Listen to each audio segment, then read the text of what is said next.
Namaskaram girls. Next I am going to explain the modern biotechnology.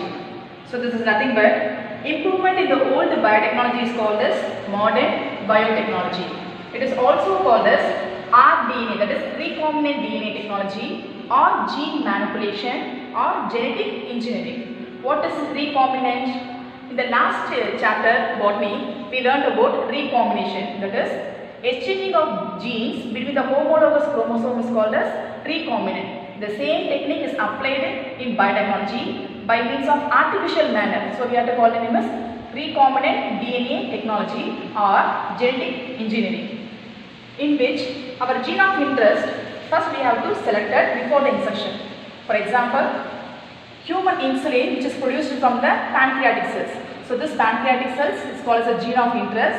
This want to be first inserted in the host cell is called as a bacteria. The name of the organism is bacteria. The bacteria having their own chromosome. In addition to that, they have the extra chromosome that you learned in the 11th standard plasmid.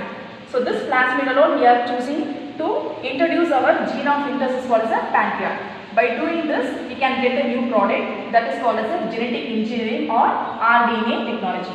Let's see in detail. Recombination carried out by artificial manner is called as the rDNA technology.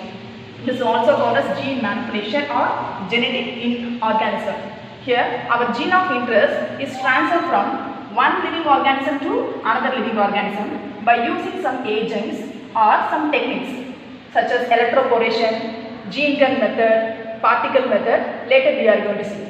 So our gene of interest is inserted into the other living organism is called as recombinant DNA technology.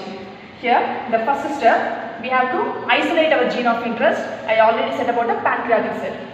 Similarly we have to choose our host organism, that is E. coli, Escherichia coli. They have their own chromosome. In addition to the extra chromosome is called as plasmid. So both the gene we have to be cut with the help of some of the enzyme. In the 10th standard you learned about it is called a molecular scissor. The name of the scissor is called as restriction endonuclease. By making a nick in gene of interest as well as the host organism with the help of the enzyme is called as a restriction endonuclease.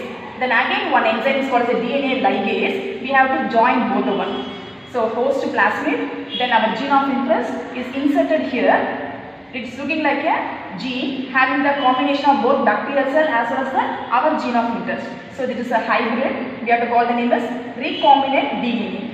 So after the formation of recombinant DNA, next allowing the process introduced into the again bacterial cell. Then bacterial cell imitate, and this is the own microorganism, and this is the own DNA. So as a multiplication of the bacteria cell, knowingly or unknowingly, in addition to the bacteria cell, the gene of our interest is also going to be multiplied in the larger corpus. So rDNA hybrid can be produced in the large amount to get the progenies, and this is used in the pharmaceuticals and various biotechnology interest. Second step, the gene of interest should be inserted on the vector. Usually the vector is the plasmid derived from bacteria. It has the ability to self-replicate within the host cell. So here we are not choosing the bacterial chromosome. Instead of that, we are choosing the extra chromosomal gene is called as plasmid. So these are the first two steps. First one, we have to choose our gene of interest, and the second one, we have to isolate the plasmids from the vector. And third step, after this process, we have to use the two enzymes. One is called as restriction endonucleases and another one is DNA ligases. The first enzyme is restriction endonuclease, which can cut the DNA at the specific site in both the vector as well as the host cell.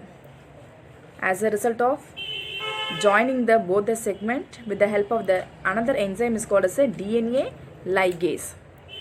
This is the third step. Again I am saying the third step now. Once the host DNA is inserted into the plasmid cell, it should be joined with the help of the new enzyme is called as the DNA ligase. As a result, here our gene of interest is multiplied along with the host DNA. So here we have to rename as recombinant DNA or rDNA. Then afterwards, the fourth step, the DNA is entering into the host cell, allowing them to multiply to produce the large number of copies of desired protein of our interest. So this is the fourth step. And in case if the vectors are not available, we can use some of the techniques such as PCR, that is polymerase chain reaction. When the vector is absent, we can use this technique. The DNA of our interest is inserted into this instrument, and this can produce the enormous copies of DNA of our desired gene. In addition to that, we can use some more techniques also. Our gene of interest is inserted directly into the host cell. They are shoot gun method, electroporation, liposome mediated transfer. These are the method we can see in detail in the later classes. So these are the steps which are involved for the DNA insertion. As a result, it can produce the recombinant DNA technology. And next we will move on to what are the tools for genetic engineering. So in order to insert any DNA, I already said it requires the enzymes. So tools for genetic engineering, the basic requirements are enzymes, vectors and host. These three are very important in the genetical engineering process. First we are going to see about enzymes. In the genetic engineering process, there are three enzymes are essential to do the modification of the DNA and it's inserted into the another organism. The enzymes are restriction enzymes, DNA ligase and alkaline phosphatase. Restriction enzymes again divided into two types. They are exonuclease and endonuclease. Let's see in detail